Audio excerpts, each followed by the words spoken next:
കൃഷ്ണ ഗുരുവായൂരപ്പ ശരണം. ഗുരുവായൂരപ്പൻ്റെ ഉച്ചപൂജ കഴിഞ്ഞു, കളഭാലങ്കാരം കഴിഞ്ഞു, നട തുറന്നു കേട്ടോ. കളഭാലങ്കാരവും ഉച്ചപൂജയും മാത്രമല്ല, ഇന്നിപ്പോൾ ഭഗവാന്റെ ഏറ്റവും പ്രിയപ്പെട്ട തൃപ്പുത്തരി കൂടിയായിരുന്നു. അതിൻ്റെ ചടങ്ങുകളും കാര്യങ്ങളൊക്കെ ആയിരുന്നു. ഇന്ന് ഉച്ചപൂജ കഴിഞ്ഞ ഉടനെ തന്നെ ശീവേലിയായി. ശീവേലിക്ക് ഇന്നത്തെ തന്ത്രിയായിരുന്നു മുഖ്യ കാർമ്മികത്വം. അതുപോലെ തന്നെ ഭഗവാന്റെ ആ 3 പ്രദക്ഷിണം അതും അതിഗംഭീരമായി. ധാരാളം ഭക്തജനങ്ങൾ കൂടെ അനുഗമിച്ചു ഭഗവാനെ. വളരെ മനോഹരമായിട്ടുള്ള കാഴ്ചയായിരുന്നു. കാരണം പതിവില്ലാത്ത ശീവേലിയല്ലേ, പതിവില്ലാത്തതെന്ന് പറഞ്ഞാൽ നിത്യേന ഇല്ലാത്ത ആ സമയത്ത് ഉച്ചയ്ക്ക്. അപ്പോൾ അതിങ്ങനെ കാണുമ്പോൾ ആളുകൾക്കും ഒരു എന്താണ് ഏതാണെന്നൊക്കെ. അപ്പോൾ തൃപ്പൂത്തരിയാണ്, അതിൻ്റെയാണ്. പിന്നെ അതുപോലെ തന്നെ വെച്ച് നമസ്കാരമൊക്കെ കഴിഞ്ഞു. അതിനുശേഷം അങ്ങനെ അകത്തേക്ക് ഭക്തജനങ്ങളെ വിട്ടു തുടങ്ങി. വളരെ മനോഹരമായ കാഴ്ചകളായിരുന്നു ഇന്നത്തെ. അപ്പോൾ നമ്മൾ തൊഴാനായിട്ട് വരാം. ആദ്യം തന്നെ കിഴക്കേ നടയിലുള്ള മഞ്ജുളാലിനെ ഒന്ന് പ്രദക്ഷിണം വെച്ച് നമുക്കിങ്ങനെ വരാം. അങ്ങനെ വന്ന് അതേപോലെ തന്നെ അത്തിമര ഗണപതിയെ ഒന്ന് തൊഴുത് പിന്നെ ഗോപുരവാതിൽ കടന്നിങ്ങനെ വരാം. അങ്ങനെ വന്ന് കൊടിമരം കാണാം. അതേപോലെ തന്നെ വലിയ ബലിക്കല്ലും 2 ഗജേന്ദ്ര കേശവൻ്റെ 2 കൊമ്പുകൾ കാണാം. അത് കണ്ട് നടുക്കായിട്ട് മഹാലക്ഷ്മീനെയൊക്കെ കണ്ട് തൊഴുത് നമ്മളിങ്ങനെ വരാം. അങ്ങനെ വരുമ്പോൾ ഇടതേ ഭാഗത്തേക്ക് നോക്കിയിട്ട് മേൽപ്പത്തൂരിനെ ഒന്ന് സ്മരിക്കുക. അതേപോലെ വലതേ ഭാഗത്തേക്ക് നോക്കിയിട്ട് നരസിംഹാവതാരം കാണിച്ച തൂണൊന്ന് നോക്കി തൊഴാം. എന്നിട്ട് ഭഗവാന്റെ ശ്രീലകത്തേക്ക് ഇങ്ങനെ നോക്കുകയാണ്. ശ്രീലകം ഇന്നിപ്പോൾ ചൊവ്വാഴ്ചയാണെന്ന് പറഞ്ഞിട്ട് കാര്യമില്ല, അത്യാവശ്യം നല്ല തിരക്കായിരുന്നു. ഭഗവാന്റെ തൃപ്പുത്തരിയുടെ തിരക്ക് അങ്ങനെ, പായസം വാങ്ങാനായിട്ടുള്ള തിരക്ക് ഒരുപാടുണ്ടായിരുന്നു. അതേപോലെ തന്നെയാണ് ഭക്തരും തൊഴാനായിട്ടുള്ളത്. എന്തായാലും അങ്ങനെ നമ്മൾ വന്ന് ഭഗവാന്റെ ശ്രീലകത്തേക്ക് ഇങ്ങനെ നോക്കുമ്പോൾ കാണുന്ന കാഴ്ച എന്താ വെച്ചാൽ, കാൽപാദങ്ങൾ കാണാണ്ട്, കാൽവളകൾ കാണാണ്ട്, വളരെ മുകളിലേക്ക് ഇങ്ങനെ നോക്കി വരുമ്പോൾ ആ പട്ടുകോണ കൊടുത്തിട്ടുണ്ട്. അതിൻ്റെ മുകളിൽ നേരെ ചെറിയ കിങ്ങിണി കുമ്പേനോട് ഇങ്ങനെ ചാരിയിട്ടുണ്ട്. അരമണി കാണാണ്ട്.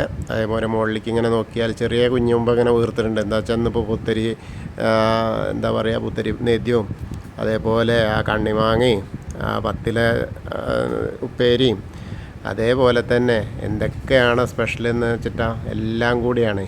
അപ്പോൾ എല്ലാം കൂടിയും കഴിച്ചിട്ടുള്ള ആ ഒരു വയറൊക്കെ ഇങ്ങനെ വീർത്തിട്ട് ഇരിക്കുകയാണ് ഉണ്ണി നമ്മളെ അനുഗ്രഹിക്കാനായിട്ട്. അങ്ങനെ മുകളിലേക്ക് ഇങ്ങനെ നോക്കി വരുമ്പോൾ കൈവളകൾ കാണാണ്ട്, അരയിലൊരു കയറിങ്ങനെ കെട്ടിയിട്ടുണ്ട്. മുകളിലേക്ക് കൈവളകൾ കാണാണ്ട്, വലത്തെ കയ്യിൽ വെണ്ണുരുളുണ്ട്. അതേപോലെ ഇടത്തെ കയ്യിൽ പൊന്നോടക്കുഴലുണ്ട്. അതിങ്ങനെ ആ കയറിൻ്റെ ഒപ്പം ഇങ്ങനെ പിന്നെ നോക്കുമ്പോൾ എന്താ, കയറിൻ്റെ തലപ്പത്ത് ഉരുളാണ്. ആ ഉരുളിൽ കെട്ടിയിട്ടുള്ള ദാമോദരനായിട്ടാട്ടോ. അപ്പോൾ ആ കയറിൻ്റെ അവിടെ ഇങ്ങനെ പിടിച്ചിങ്ങനെ നിൽക്കുക, അതിനോട് ചാരി നിൽക്കുക എന്ന് പറയുന്ന പോലെ. കുറച്ച് വ്യത്യാസമുണ്ട്. ആ കയറിൻ്റെ മുകളിൽ ഇങ്ങനെ ഓടക്കുഴലും പിടിച്ചിട്ടിങ്ങനെ നിൽക്കണം. ആ ഒരു കാഴ്ചയാണ് ഇന്നത്തെ. കഴുത്തിലാണെങ്കിൽ ഒരു മാങ്ങാമാല, ഒരു വളയം പോലത്തെ മാല, ഒരു പതക്കം പോലത്തെ മാല, അങ്ങനെ 3 മാലകളുണ്ട് സ്വർണത്തിൻ്റെ. അതേപോലെ ഗോപീതിലകം വെച്ചിട്ടുണ്ട്. പിന്നെ മുകളിലേക്ക് ഇങ്ങനെ പീലി തിരുമുടി കെട്ടിയിട്ടുണ്ട്. അതിൻ്റെ മുകളിൽ തിരുമുടി മാലകൾ 2 ഉണ്ട്. വെളുത്ത പൂവും തുളസിയും തെച്ചിയായിട്ടുള്ളത് തന്നെയാണ്. അതേപോലെ തന്നെ ഇന്നത്തെ വലിയ ഉണ്ടമാലയുണ്ട് 2. അതും ഇതേപോലെ തന്നെ വെള്ളപ്പൂവും തുളസിയും തെച്ചിക്കും കൂടിയും തന്നെയാണ് പ്രാധാന്യം. കുറേശ്ശെ സമം ചേർന്ന പോലെ അങ്ങനെ വലിയതായിട്ടുള്ളത്. അതാണ് ഇന്നത്തെ അലങ്കാരം കേട്ടോ. ആ കാഴ്ച എന്ന് പറഞ്ഞാൽ തന്നെ എന്ത് മനോഹരമാണെന്നറിയും. ഇന്നത്തെ ഉച്ചപൂജ ഉണ്ടായിരുന്നത് തന്ത്രി ഉണ്ടായിരുന്നു. അതേപോലെ കളഭാലങ്കാരം മേൽശാന്തിയാണ്. മേൽശാന്തി കവപ്രമാരാത്ത് അച്യുതൻ നമ്പൂതിരിപ്പാടാണ്. നന്നായിട്ട് തന്നെ ചാർത്തിയിട്ടുണ്ട് ആ ദാമോദര സ്വരൂപം. വളരെ മനോഹരമായിട്ടുള്ള കാഴ്ചയാണ്. അപ്പോൾ എല്ലാവരും ഭഗവാന്റെ ശ്രീലകത്തേക്ക് നോക്കിയിട്ട് ആ സോപാനപ്പടിയിൽ നിന്ന് തൊഴുകയാണെന്ന് അങ്ങനെ വിചാരിച്ച് കണ്ടോളൂ കേട്ടോ. പ്രാർത്ഥിച്ചോളൂ, നന്നായിട്ട് പ്രാർത്ഥിച്ചോളൂ. ഭഗവാൻ ഇന്ന് സന്തോഷമുള്ള ദിവസമാണ്. അപ്പോൾ നമുക്കും ആ സന്തോഷം പങ്കു തരും. അപ്പോൾ എല്ലാവരുടെയും പ്രാർത്ഥനകൾ ഭഗവാൻ സാധിച്ചു തരുന്ന ദിവസമാണ്. അപ്പോൾ നന്നായിട്ട് പ്രാർത്ഥിച്ചോളൂ കേട്ടോ. അത് കഴിഞ്ഞാൽ നമ്മൾ അവിടെ നിന്ന് ഇങ്ങനെ ഇറങ്ങിയ ആ അഗ്നികോണിലുള്ള ബലിക്കല്ലും നോക്കി തൊഴാം. പിന്നെ തിടപ്പള്ളി നോക്കി തൊഴാം. അതേപോലെ അലിലക്കണ്ണനെ ചുവരിൻ്റെ മുകളിലേക്ക് നോക്കി അലിലക്കണ്ണനെ കാണാം. പിന്നീട് നമ്മൾ സപ്തമാതാക്കളെയൊക്കെ കണ്ട് തൊഴുത് ഗണേശനെ കാണാനായിട്ട് വരാം. ഗണേശനെ കാണാൻ വരുമ്പോൾ ഇന്നിപ്പോൾ എന്താ വെച്ചാൽ കുറച്ചൊക്കെ തിരക്കുണ്ട്. ഗണേശ ഭഗവാനെ കാണാനും നല്ല ചന്തമായിട്ടുണ്ട് കേട്ടോ. അലങ്കാരം കാര്യമായിട്ടില്ല, പക്ഷേ ഉടുപ്പിച്ചെണ്ണുണ്ട്. കരിനീല പട്ടിങ്ങനെ ഉടുപ്പിച്ചിട്ടുണ്ട്. അതിന് മുകളിൽ മഞ്ഞ പട്ടുണ്ട്, അതേപോലെ മഞ്ഞ ഷാളുണ്ട്. ഇങ്ങനെ പുള്ളിയും കുത്തൊക്കെ ഉള്ള ഷാളുകളുണ്ട്. അതേപോലെ ഇങ്ങനെ മുകളിലിങ്ങനെ ആ ഒരു നീല കല്ല് പോലെ, എന്താ പറയുക, ഇന്ദ്രനീലോ അങ്ങനെയൊക്കെ പറയണ പോലെ ഇങ്ങനെ കെട്ടിയെണ്ണാണ്. അതിങ്ങനെ ഒറ്റ രത്നം വെച്ച് കെട്ടിയ പോലെയാണ് തലയുടെ, അതായത് നെറ്റിയിൽ. അതാണ് ഇന്നത്തെ ഒരു കാഴ്ച പ്രധാനമായിട്ടുള്ളത്. അപ്പോൾ പിന്നെ അതേപോലെ ധാരാളം പൂക്കളുണ്ട്. അപ്പോൾ അങ്ങനെ അർച്ചനയൊക്കെ കഴിഞ്ഞിട്ടുണ്ട്. അപ്പോൾ ഇനി പ്രാർത്ഥിച്ചോളൂ കേട്ടോ, എല്ലാവരും പ്രാർത്ഥിച്ചോളൂ. ഗണേശൻ്റെ നടയിലാണ്. ഏകദന്തം മഹാകായം തപ്തകാഞ്ചന സന്നിഭം ലംബോദരം വിശാലാക്ഷം വന്ദേഹം ഗണനായകം. അത് കഴിഞ്ഞ് സരസ്വതി ദേവിയുടെ അറയിലേക്ക് നോക്കുമ്പോൾ ആ ഫോട്ടോൻ്റെ മുകളിൽ ഒരു മാല മാത്രമേ ഉള്ളൂ, ഒരു വെളുത്ത പൂവും തുളസിയും കൂടിയുള്ളത്. അപ്പോൾ സരസ്വതി നമസ്തുഭ്യം വരദേ കാമരൂപിണി വിദ്യാരംഭം കരിഷ്യാമി സിദ്ധിർഭവതു മേ സദാ. അങ്ങനെ അവിടെ നിന്ന് വന്ന് ആ കോർണറിലെത്തിയാൽ ചെറിയ ഗണേശനെ കാണാം. അതേപോലെ മത്സ്യം, കൂർമ്മം, വരാഹം, നരസിംഹം വരെയുള്ള രൂപങ്ങളൊക്കെ കാണാം. പിന്നെ മേൽശാന്തി, അവിടെ മേൽശാന്തി തന്നെ ഇരിക്കണു. അദ്ദേഹത്തിൻ്റെ കയ്യിൽ നിന്ന് അർച്ചന പ്രസാദമൊക്കെ വാങ്ങിയിട്ട് വാമനരൂപം, ഗജേന്ദ്രമോക്ഷം, അതേപോലെ വിഷ്ണുവിൻ്റെ ഗരുഡൻ്റെ പുറത്തിരിക്കുന്ന വിഷ്ണുവിനെയൊക്കെ കണ്ട് തൊഴുത് അനന്ത പത്മനാഭസ്വാമിയെ കാണാനായിട്ട് നമ്മളിങ്ങനെ വരുമ്പോൾ അവിടെ നിന്ന് അധികം മാലകൾ എന്ന് പറയാനില്ല. ഒരു തുളസിപ്പൂവും അതേപോലെ തന്നെ മുല്ലമുട്ടുമാലയാണ്, അത് മാത്രമേ ഉള്ളൂ. കൂടുതൽ മാലകളൊന്നുമില്ല. അപ്പോൾ അവിടെയും തൊഴുത് നമ്മൾ ഭഗവാന്റെ ശ്രീലോകത്തിൻ്റെ ശ്രീകോവിലിൻ്റെ പുറകുവശത്ത് വന്ന് സാഷ്ടാംഗം നമസ്കരിക്കാം. നമസ്കാരമൊക്കെ കഴിഞ്ഞ് തിരിച്ചിങ്ങനെ വരുമ്പോൾ ബാക്കിയുള്ള ദശാവതാര വിഗ്രഹങ്ങളൊക്കെ കാണാം. കണ്ണൻ്റെ അവിടെ വരുമ്പോൾ 2 മാലകളുണ്ട്, തുളസിമാല. അതേപോലെ മുരുകനും ഉണ്ട് മാല ചേർത്തിട്ട്. പിന്നെ ഹനുമാൻ സ്വാമിയുടെ അടുത്ത് വരുമ്പോൾ ഇന്ന് ഹനുമാൻ സ്വാമിയിലേക്കും ഉണ്ട് നല്ലൊരു വെറ്റിലമാല ഉണ്ട്. അതേപോലെ ധാരാളം കുങ്കുമം അങ്ങനെ അഭിഷേകം കഴിഞ്ഞിട്ടുണ്ട്, വളരെ മനോഹരമായിട്ടുണ്ട്. അപ്പോൾ ഹനുമാൻ സ്വാമിയെ പ്രാർത്ഥിക്കുക കേട്ടോ, എല്ലാവരും പ്രാർത്ഥിച്ചോളൂ. ത്വമസ്മിൻ കാര്യനിര്യാഗേ പ്രമാണം ഹരിസത്തമ ഹനുമാൻ യജ്ഞമാസ്തായ ദുഃഖക്ഷയകരോ ഭവ മനോജവം മാരുതതുല്യവേഗം ജിതേന്ദ്രിയം ബുദ്ധിമതാം വരിഷ്ഠം വാദാത്മജം വാനരയൂതമുഖ്യം ശ്രീരാമദൂതം ശിരസാ നമാമി. ബുദ്ധിർബലം യശോധൈര്യം നിർഭയത്വം അരോഗത അജാഡ്യം വാക്പടുത്തം ഹനുമസ്മരണാത് ഭവേത്. ഓം നമോ ഭഗവതേ ആഞ്ജനേയായ മഹാബലായ സ്വാഹ. അത് കഴിഞ്ഞാൽ രാധാകൃഷ്ണ വിഗ്രഹവും അതേപോലെ കാളിയമർദ്ദന രൂപം, വെണ്ണക്കണ്ണനെയൊക്കെ കണ്ട് തൊഴുത് നമ്മൾ ഓവിൻ്റെ അവിടെ വരിക. ഓവിൻ്റെ അവിടെ വന്ന് പ്രാർത്ഥിക്കാം. അത് കഴിഞ്ഞാൽ ആ ഓവിൻ്റെ തൊട്ടടുത്തുള്ള നമ്മുടെ താമരക്കണ്ണനെ, കൽപ്പവൃക്ഷത്തിൻ്റെ ചുവട്ടിലിരിക്കുന്ന താമരക്കണ്ണനെ കണ്ട് തൊഴാം. പിന്നെ നേരെ അവിടുന്ന് നമ്മൾ കിഴക്ക് വശത്തേക്ക് ഇങ്ങനെ നോക്കിയാൽ, മുകളിലേക്ക് നോക്കിയാൽ ആ കൊടിമരം കണ്ട് തൊഴാം. പിന്നെ മണിക്കിണറും അതേപോലെ നൃത്ത അറയില കിടാവിളക്ക് ഇങ്ങനെ കത്തുന്ന കാണാം. അങ്ങനെ അവിടെയൊക്കെ തൊഴുത് വരുമ്പോൾ കുറൂരമ്മേനെയും നാരദരെയും അതേപോലെ തന്നെ മേൽപ്പത്തൂരിനെയും ഒക്കെ കണ്ട് തൊഴുത് നേരെ നമ്മൾ വടക്കേ നടയിൽ കൂടെ പുറത്തേക്ക് ഇങ്ങനെ വന്ന് പ്രസാദ കൗണ്ടറിൽ പോയാൽ ചന്ദനവും തീർത്തൊക്കെ വാങ്ങാം. അതൊക്കെ വന്ന് നമ്മൾ ഇടത്തരികത്ത് കാവിലെ അമ്മേനെ കാണാനായിട്ട് ഇങ്ങനെ പോരാം. അവിടെ നിന്ന് ഇങ്ങനെ വരുമ്പോൾ അമ്മ ആ ഗോളകെ ഇറക്കിയിട്ടുള്ളതാണ്.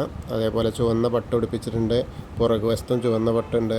ചുവന്ന പൂക്കൾക്കാണ് പ്രാധാന്യം, എന്നാലും ധാരാളം പൂക്കളുണ്ട്, മാലകളൊക്കെ ഉണ്ട്. ശിവേലി വിഗ്രഹത്തിനും അതേപോലെ തന്നെയാണ്. അപ്പോൾ നമുക്ക് അമ്മയെ കണ്ട് തൊഴാട്ടോ, എല്ലാവരും തൊഴുതോളൂ. സർവമംഗളമാംഗല്യേ ശിവേ സർവാർത്ഥസാധികേ ശരണ്യേ ത്രയംബകേ ഗൗരി നാരായണി നമസ്തുതേ. അങ്ങനെ അമ്മയെ കണ്ട് തൊഴുത് ഇങ്ങനെ വരുമ്പോൾ കോർണറിലെത്തിയാൽ മമ്മി വീരപ്പനെ മനസ്സിൽ വിചാരിച്ച് തൊഴുക. അപ്പോൾ നമശിവായ നമശിവായ നമശിവായ എന്നുള്ള പഞ്ചാക്ഷരി മന്ത്രം ജപിച്ച് ഒന്ന് തൊഴുത് ഒന്ന് വലം വെച്ചിട്ട് അവിടെ നിന്ന് ഇങ്ങനെ വരുമ്പോൾ കൊടിമരത്തിൻ്റെ അവിടെ വന്നിട്ട് ഒരിക്കൽ കൂടി നമുക്ക് ഭഗവാന്റെ ആ ദാമോദര സ്വരൂപം കാണാം. അങ്ങനെ നമസ്കരിക്കുക. നമസ്കരിച്ചിങ്ങനെ കൂത്തമ്പലത്തിൻ്റെ അവിടേക്ക് വരുമ്പോൾ ഇന്നിപ്പോൾ അവിടെയൊക്കെ പുത്തരി പായസത്തിൻ്റെയൊക്കെ ചെറിയ ഇതൊക്കെ ഉള്ളതാണ്. എന്നാലും അവിടെ നിന്നാൽ കാണാട്ടോ, ഒന്ന് തൊഴാം. അങ്ങനെ തൊഴുത് നമ്മൾ അയ്യപ്പസ്വാമിയുടെ അടുത്തേക്ക് വരികയാണ്. അങ്ങനെ അയ്യപ്പസ്വാമി ഇങ്ങനെ കാണുമ്പോൾ കിരീടമൊക്കെ വെച്ചിട്ടുണ്ട്, പക്ഷെ മുഖത്തൊന്നും ചന്ദനം കൊണ്ടൊന്നും അലങ്കാരമായിട്ടില്ല. ഒരു മഞ്ഞ പട്ട് ഉടുപ്പിച്ചിട്ടുണ്ട്, അതേപോലെ തന്നെ ഒരു മഞ്ഞ മാലയുണ്ട്, സ്വർണത്തിൻ്റെ മാല തന്നെ. പിന്നെ കാതിൽ ചെവിപ്പൂക്കൾ, അങ്ങനെ ഗോപി, അതൊക്കെ തന്നെ കാണാനുള്ളൂ. അപ്പോൾ നമുക്ക് അയ്യപ്പസ്വാമീനെയും പ്രാർത്ഥിക്കാം കേട്ടോ. ഭൂതനാഥ സദാനന്ദ സർവഭൂതദയാപര രക്ഷ രക്ഷ മഹാബാഹോ ശാസ്തേ സ്തുഭ്യം നമോ നമ. അങ്ങനെ അവിടെ തൊഴുത് പ്രദക്ഷിണമായിട്ട് വന്ന് നേരെ നമ്മൾ പടിഞ്ഞാറ നടയിലുള്ള ദീപസ്തംഭത്തിൻ്റെ മുകളിലുള്ള വേണുഗോപാലിനെ കണ്ട് തൊഴാം. കൊടിമരത്തിൻ്റെ മുകളിലുള്ള ഗരുഡധ്വജനെയും കണ്ട് തൊഴുത് പടിഞ്ഞാറ നടയിൽ കൂടെ അങ്ങനെ പോരുക. അങ്ങനെ വന്ന് നമ്മളിന്ന് ഇപ്പോൾ അങ്ങനെ വരുമ്പോൾ ആ ഒരു രുദ്രതീർത്ഥ കുളത്തെ കാണാനായിട്ട് അതിന് പ്രദക്ഷിണം ചെയ്യാനായിട്ട് വരുമ്പോൾ അവിടെ ആ നടുക്കുള്ള കാളിയമർദ്ദന രൂപം കാണാം. ഇന്നിപ്പോൾ ധാരാളം ഭക്തർ അന്നലക്ഷ്മി ഹാളിൽ ഇങ്ങനെ നിൽക്കണം. ഇന്നിപ്പോൾ രവി പിള്ളയുടെ പിറന്നാളാണ്. അപ്പോൾ അതുകൊണ്ട് ഒക്കെ എല്ലാവർക്കും അന്നദാനവും അങ്ങനെയൊക്കെ ഇന്ന് രവി പിള്ളയുടെ വകയാണത്രേ. അപ്പോൾ അതൊക്കെ അങ്ങനെ ആൾക്കാർ നിൽക്കണു, ധാരാളം ആളുകളുണ്ട്. പിന്നെ നമുക്കങ്ങനെ കയറിയിട്ട് നാരായണാലയത്തിലൊന്ന് കയറി പൂന്താനം തിരുമേനി പ്രാർത്ഥിച്ചിരുന്ന ആ വിഗ്രഹം ഒന്ന് കണ്ടു തൊഴാം. അങ്ങനെ വന്ന് നമ്മൾ ഭഗവതി നടയ്ക്ക് വരാം. അതേപോലെ തന്നെ അവിടെയും തൊഴുത് നമ്മൾ വലിയ ദീപസ്തംഭത്തിൻ്റെ അവിടെ കിഴക്കേ നടയിൽ വന്ന് ഭഗവാന്റെ ശ്രീലകത്തേക്ക് ഒന്നും കൂടി നോക്കിയിട്ട് ആ ദാമോദര സ്വരൂപത്തെ ഒന്നുകൂടി കാണാം. അങ്ങനെ ഇന്നിപ്പോൾ കാണാനുള്ള കാഴ്ച എന്ന് പറഞ്ഞാൽ നല്ല കാഴ്ചയാണ്. അങ്ങനെ പുറകിലേക്ക് ഇങ്ങനെ നോക്കിയാൽ ആ വെണ്ണക്കണ്ണനെ ഇങ്ങനെ കാണാം. ഇന്നത്തെ പൂക്കളം വെണ്ണക്കണ്ണനാണേ. മനോഹരമായിട്ടുള്ള ഒരു കാഴ്ച.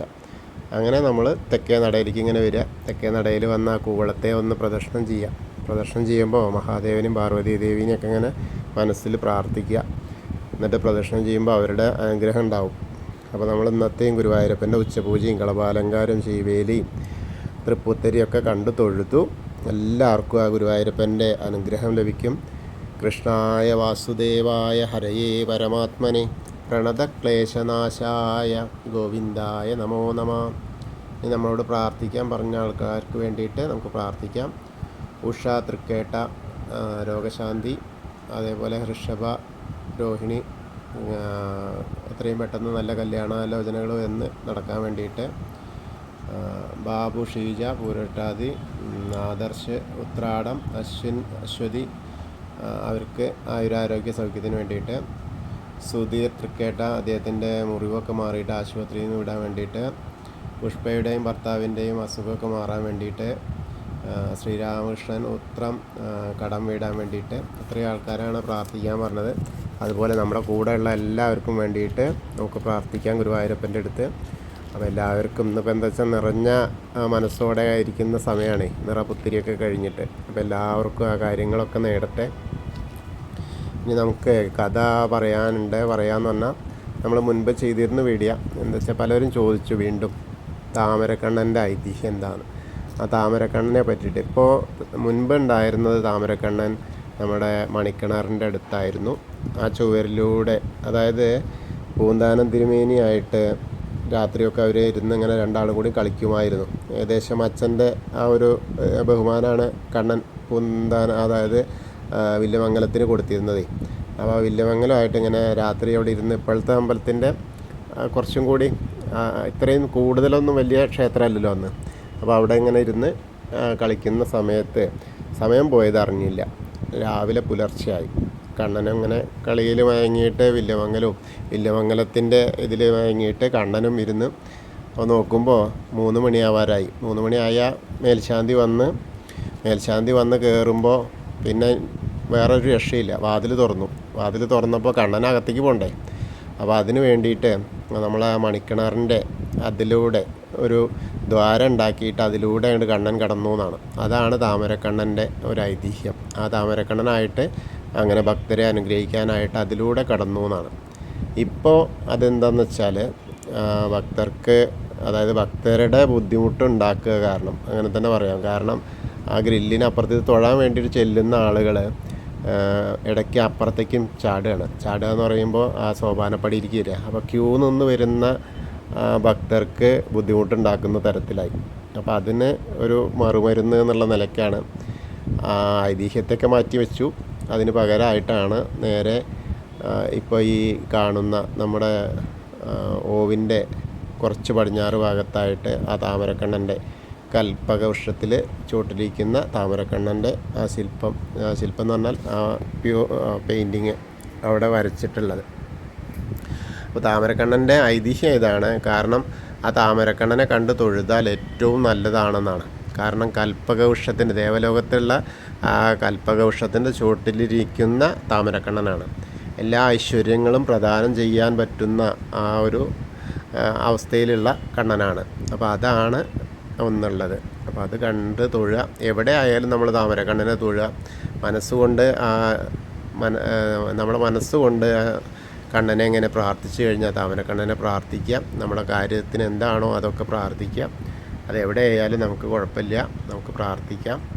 അപ്പോൾ എല്ലാവർക്കും ആ ഗുരുവായൂരപ്പൻ്റെ അനുഗ്രഹം ലഭിക്കട്ടെ. അപ്പോൾ കഥ എല്ലാവരും കേൾക്കുക. കാരണം എന്താ വെച്ചാൽ ഇനി സംശയം വേണ്ട ആർക്കും. അങ്ങനെ ചോദിച്ചിരുന്നു. അപ്പോൾ അതുകൊണ്ടാണ് അതുകൂടി ഈ കഥയായിട്ടെന്ന് പറഞ്ഞത് കേട്ടോ. എല്ലാവർക്കും ഗുരുവായൂരപ്പൻ്റെ അനുഗ്രഹം ലഭിക്കട്ടെ. ഇനി നമ്മൾ വൈകുന്നേരം ലൈവിൽ വരാം. ഗുരുവായൂരും പരിസര പ്രദേശങ്ങളൊക്കെ കാണാൻ വേണ്ടിയിട്ട്, നിങ്ങളെ കാണിക്കാൻ വേണ്ടിയിട്ട്. എല്ലാവരും ഷെയർ ചെയ്യുക. സബ്സ്ക്രൈബ് ചെയ്യാത്ത ആളുകളൊക്കെ സബ്സ്ക്രൈബ് ചെയ്യാം കേട്ടോ. ഹരേ കൃഷ്ണ.